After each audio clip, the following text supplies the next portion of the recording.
Match শুরুর আগে বারবার ঘুরে ফিরে আসছিল দুই দলের মধ্যেকার পার্থক্য। চীন এশিয়ান কাপের বর্তমান চ্যাম্পিয়ন ও টুর্নামেন্টের রেকর্ড 9 বারের শিরোপা জয়ী। তাদের ফিফা র্যাঙ্কিং 17 আর 112 র্যাঙ্কের বাংলাদেশ প্রথমবারের মতো সুযোগ পেয়েছে এশিয়ান কাপে খেলার। চীনের বিপক্ষে মঙ্গলবারের ম্যাচে বড় ব্যবধানে হারের আশঙ্কায় ছিলেন ভক্তরা।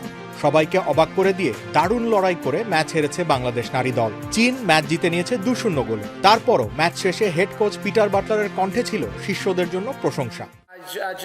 আমাদেরকে হারানোর জন্য চীনকে শুভেচ্ছা। তারা এশিয়ার সেরা দল, বর্তমান চ্যাম্পিয়ন। এমনও মনে হচ্ছিল একটা সময় যে তারা ম্যাচটা একপেশিভাবে জিতবে, কিন্তু আমরা দৃঢ়তা দেখিয়েছি। ম্যাচের আগে আমি মেয়েদের বলেছিলাম নিজেদের সেরাটা দিতে ও তারা কি করতে পারে তা মাঠে দেখিয়ে দিতে।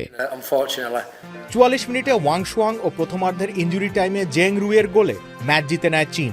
40 মিনিট গোল হজম না করা ও সমান ছন্দে খেলে যাওয়াতে বাটলারের কাছ থেকে পুরো নম্বর পাচ্ছেন আফিদা, ঋতুপর্ণারা।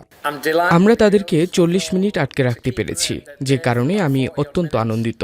এরপর আমরা কিছুটা মনোযোগ হারিয়ে ফেলি। মেয়েরা যেভাবেই লড়াই করেছে তাতে আমি গর্বিত। তারা তাদের দেশকেও গর্বিত করেছে। এশিয়ান কাপের মতো বড় টুর্নামেন্টের শুরুতেই বড় ব্যবধানে বিধ্বস্ত হলে আত্মবিশ্বাসে এর প্রভাব পড়ত বলে মনে করেন বাটলার।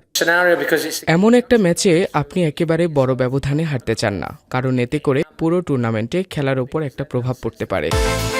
বিকাশ পেমেন্টে 10,000 টাকার বেশি অফার। শপিং চলছে তো।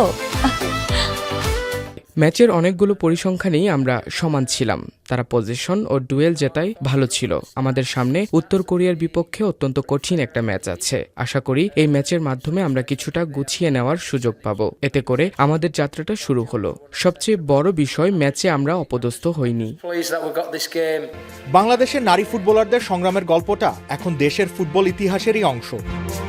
দেশের নারী ফুটবলের জন্য ঐতিহাসিক এই মুহূর্তে বাটলার আরও একবার সেই সংগ্রামের কথা মনে করিয়ে দিলেন। আজকে রাতে তারা যেমন খেলেছে সেটার জন্য এই মেয়েদের অনেক চড়াই উতরাই পেরিয়ে আসতে হয়েছে। আশা করি আমরা এই মেয়েদের একটা উন্নত ভবিষ্যৎ দিতে পারবো। তারা সবাই স্থানীয় লিগে খেলে। আশা করি তারা সবাই আরো বড় কোনো পর্যায়ে খেলার সুযোগ পাবে। শুক্রবার নিজেদের দ্বিতীয় ম্যাচে উত্তর কোরিয়ার বিপক্ষে মাঠে নামবে বাংলাদেশ।